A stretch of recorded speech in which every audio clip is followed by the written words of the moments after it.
Bonjour à tous, bienvenue dans cette nouvelle vidéo. Aujourd'hui, nous allons aborder l'étape 2, l'utilisation de SoapCalc.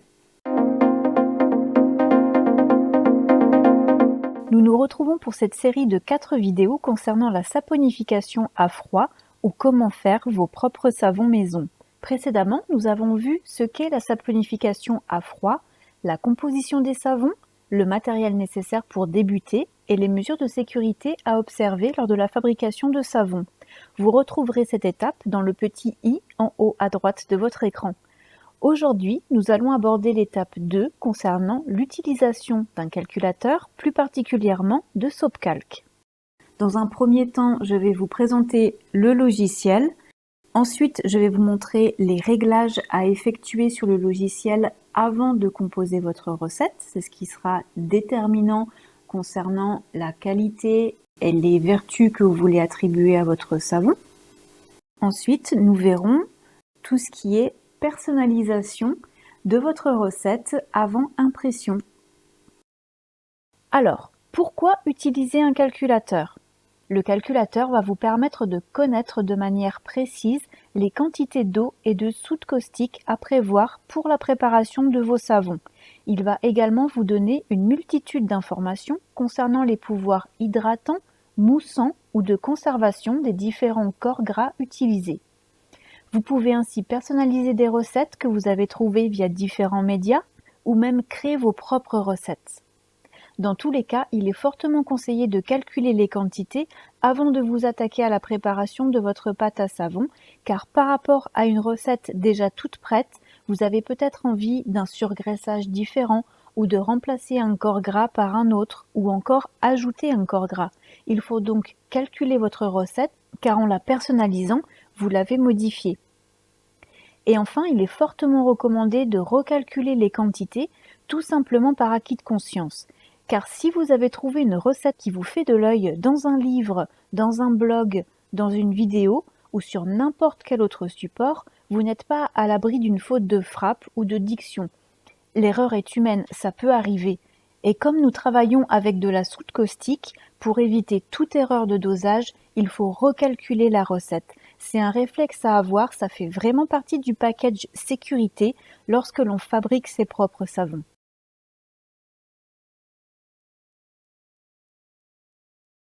Donc avant tout, il existe plusieurs calculateurs.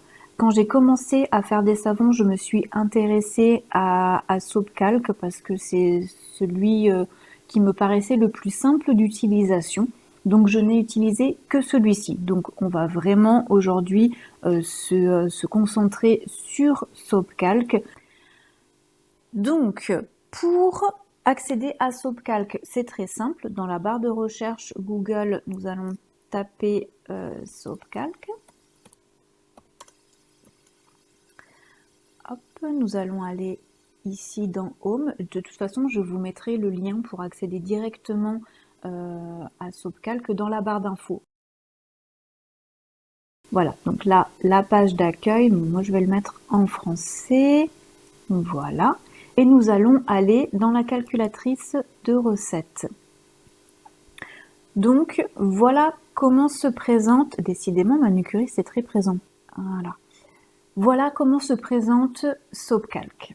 Concernant l'utilisation, comme vous voyez, il n'y a pas besoin de créer de compte, vous n'avez pas besoin de vous loguer, voilà, il suffit juste de se connecter sur le site soapcalc.net, vous arrivez sur cette page-là et ensuite on compose notre recette de savon. Donc c'est assez simple. Alors, nous allons d'abord nous intéresser à cette première barre en haut qui est horizontale.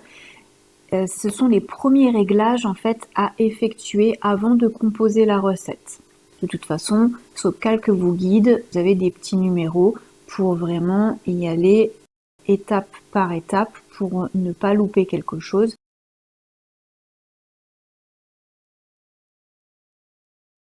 Donc en premier, nous allons déterminer le type de lessive que nous allons utiliser.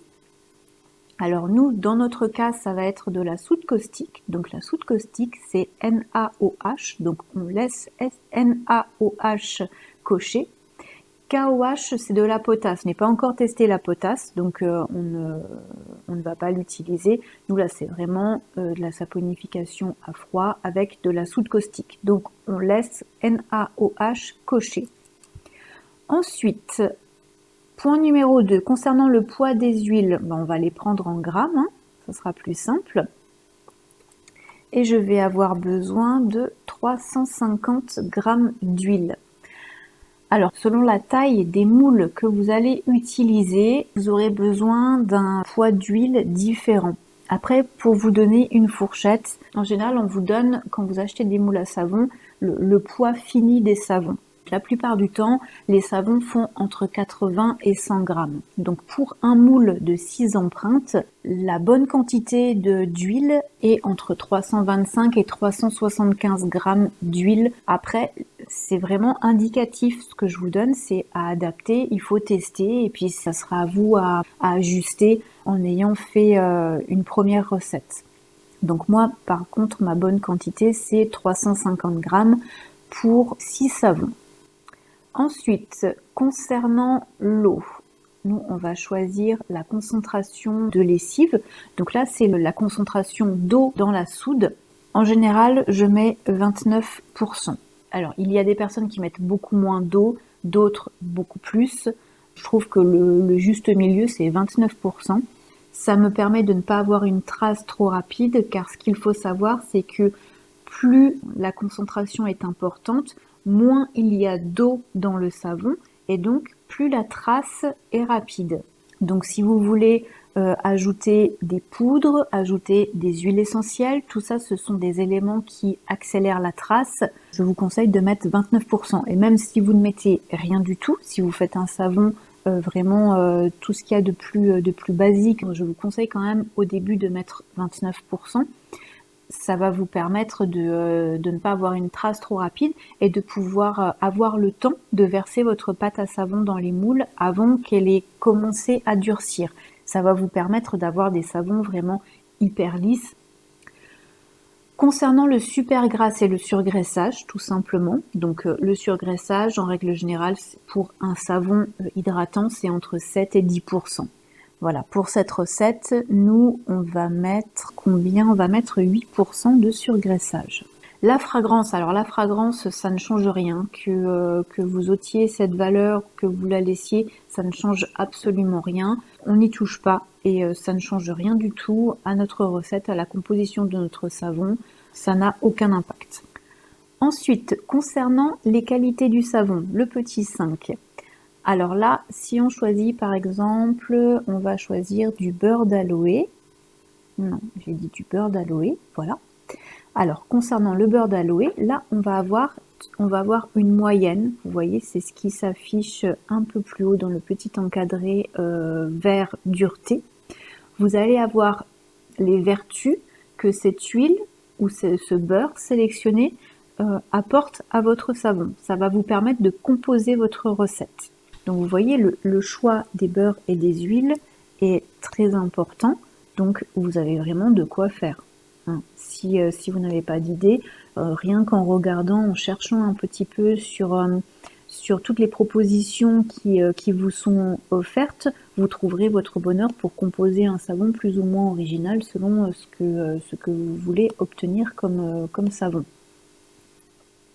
Donc là, concernant le beurre d'aloe, on peut voir que la dureté, alors là, en dessous, vous avez la moyenne, entre 29 à 54, c'est la moyenne que doit avoir votre savon concernant la dureté. On peut voir que le beurre d'aloe, lui, il est à 74, donc il est un peu élevé, mais là, ce n'est pas très grave, on peut choisir du beurre d'aloe et choisir une huile ou un beurre qui a une dureté moins importante.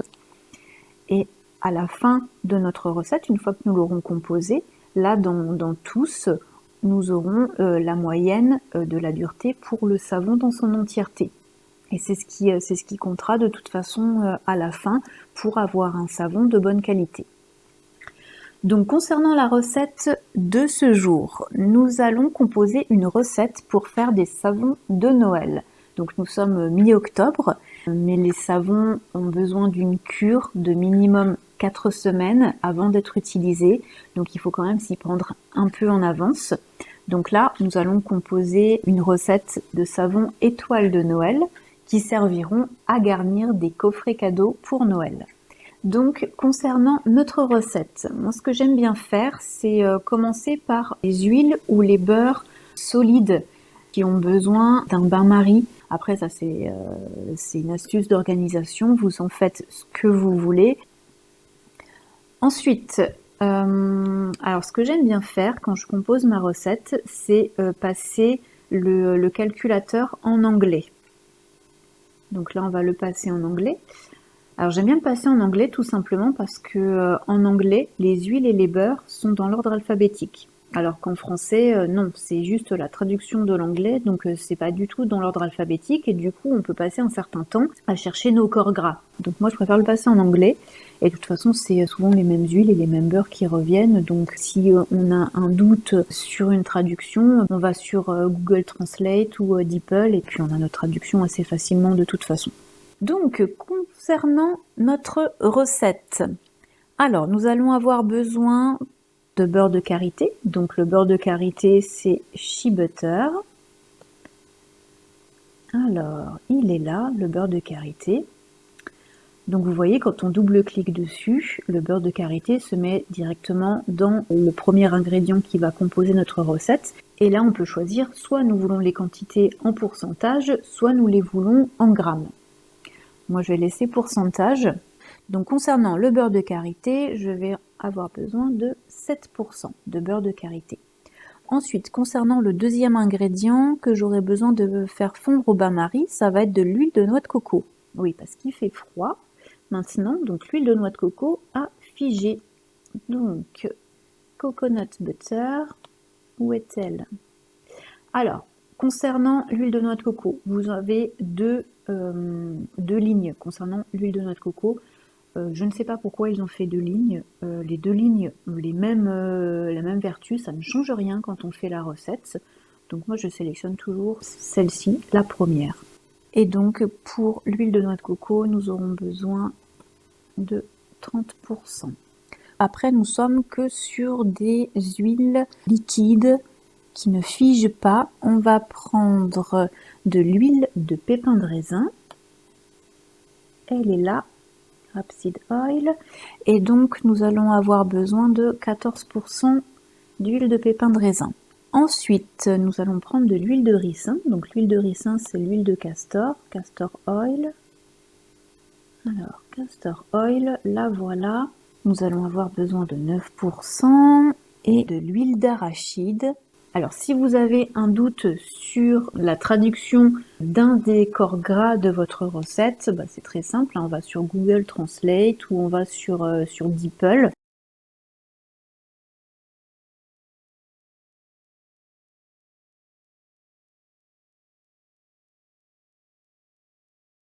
Alors, nous voulons donc la traduction de l'huile d'arachide à peanut oil. Et donc, vous allez pouvoir chercher peanut oil dans SoapCalc. Donc, voilà. Nous avons besoin de 40% d'huile d'arachide.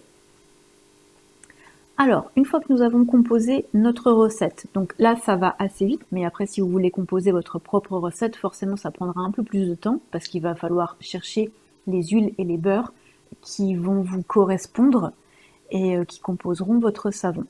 Donc maintenant nous allons calculer la recette. Donc là c'est pareil, quand vous calculez la recette, vous double-cliquez donc sur le petit 7, juste à côté du petit 7.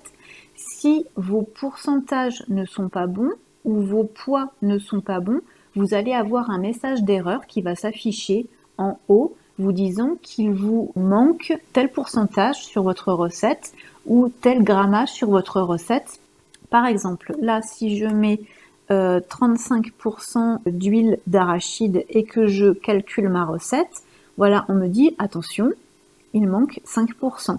C'est un garde-fou qui est hyper intéressant, ça permet de ne pas se tromper tout simplement. Et vous voyez que de toute façon là le total, je n'ai pas recalculé encore, donc c'est comme si c'était encore 35% ici, le total est bien 95%. Mais bon, parfois on est on est pris dans la recette, on veut absolument la calculer et on se rend pas compte que effectivement nous ne sommes pas à 100%. Donc là, on recalcule, très important, il ne faut pas oublier de calculer surtout. Et là, nous allons voir donc les qualités de notre savon. Donc là, nous avons la moyenne de notre savon qui a été calculée en fonction des huiles et des beurres que nous avons sélectionnés. Donc là, c'est vraiment la note moyenne de notre savon. Donc nous avons la dureté. Donc si on se place juste, vous placez la souris sur dureté, vous allez voir que la dureté doit être comprise entre 29 et 54. Donc nous sommes à 33, c'est parfait. Après, le pouvoir nettoyant entre 12 et 22, nous sommes à 20, c'est bon. Condition, en fait, c'est le pouvoir hydratant de notre savon. Donc là, c'est entre 44 et 69, nous sommes à 61, c'est parfait. Les bulles, donc nous devons être en moyenne entre 14 et 46, on est à 28, c'est bon. Le crémeux, donc nous sommes à 21. L'iode, on est limite, mais on est dedans. Donc c'est bon, ça passe. Et l'INS, la note donc globale de notre savon, qui doit être comprise entre 136 et 165, nous sommes à 143. Donc c'est bon. Nous sommes bons. Donc voilà pour ces deux premières étapes. Une fois que nous avons fait ça, nous allons pouvoir imprimer notre recette.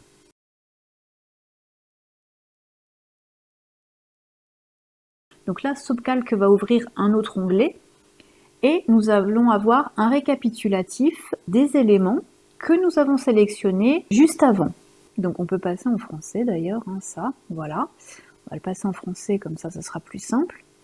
Nous avons nos 350 g d'huile, on retrouve le surgraissage à 8% que nous avons sélectionné, la concentration de lessive à 29% comme nous l'avons sélectionné tout à l'heure, et ensuite les huiles et beurres que nous avons choisis avec les pourcentages. Ils sont également mis du coup en grammes pour les peser. Et ici en haut, on retrouve donc le poids d'eau que nous devons avoir pour notre savon et le poids de soude en fait que nous allons également peser pour notre savon. Alors sur cette page là, ce qui est intéressant, c'est qu'on peut la personnaliser. Donc on va pouvoir donner un nom à notre recette. Donc là, moi je vais l'appeler tout simplement savon de Noël.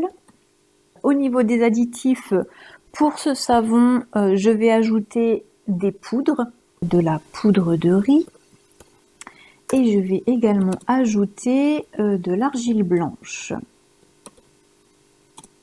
Hop, de l'argile blanche. Petit rappel de la vidéo de la semaine dernière, donc je vous ai dit que concernant les poudres, on ajoutait en moyenne 1 à 5% du poids total des huiles. Donc le poids total des huiles, dont je vous parlais la semaine dernière, on le retrouve ici. Donc on est à 350 grammes, pardon, et on va ajouter entre 1 à 5% de ces 350 grammes là de poudre. Voilà, 7 grammes de chaque, comme ça on fait simple. Ensuite, je vais également ajouter des huiles essentielles. Donc je vais ajouter des huiles essentielles dans ce savon d'ylang ylang. Je ne vais pas faire de mélange d'huile, mais si vous faites le mélange d'huile, c'est le même principe que pour les poudres au-dessus. De toute façon, vous adaptez vos quantités d'huile essentielle. Alors toujours, comme je vous l'ai dit dans la recette de la semaine dernière, si vous faites mélange d'huile, accordez les huiles entre les notes de tête, les notes de cœur et les notes de fond pour avoir un parfum harmonieux.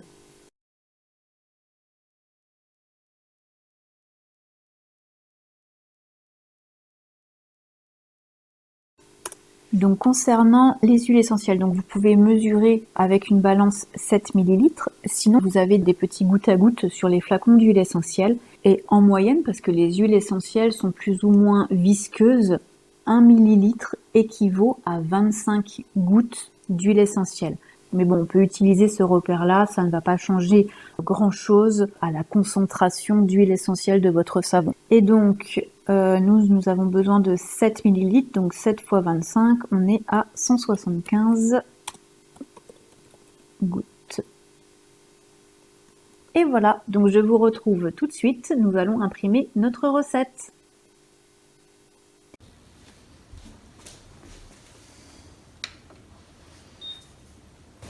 Je vous conseille d'imprimer votre recette pour ne pas avoir d'outils informatiques sur votre plan de travail lorsque vous préparerez vos savons. La soude attaquant les matériaux, il vaut mieux éviter toute projection sur son ordinateur ou sa tablette.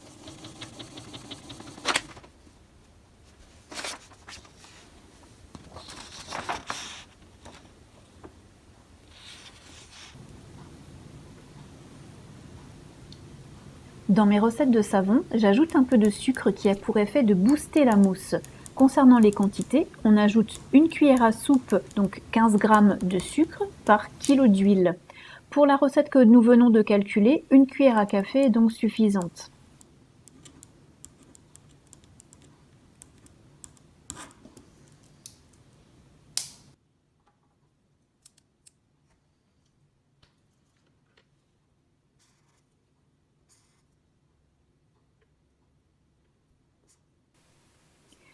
Le récapitulatif de la recette contient beaucoup d'éléments. Il est donc utile de faire ressortir les informations importantes concernant la préparation, comme par exemple toutes les pesées à effectuer, pour ne rien oublier.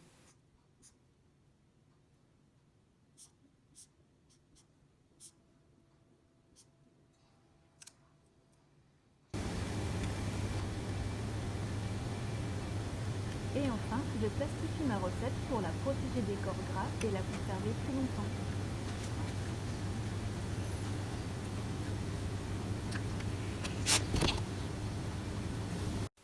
Je vous retrouverai la semaine prochaine pour l'étape 3 où nous entrerons dans la pratique avec la fabrication de nos savons. N'oubliez pas de vous abonner, de mettre un petit pouce bleu, ça fait toujours plaisir, et de partager cette vidéo. Bye bye!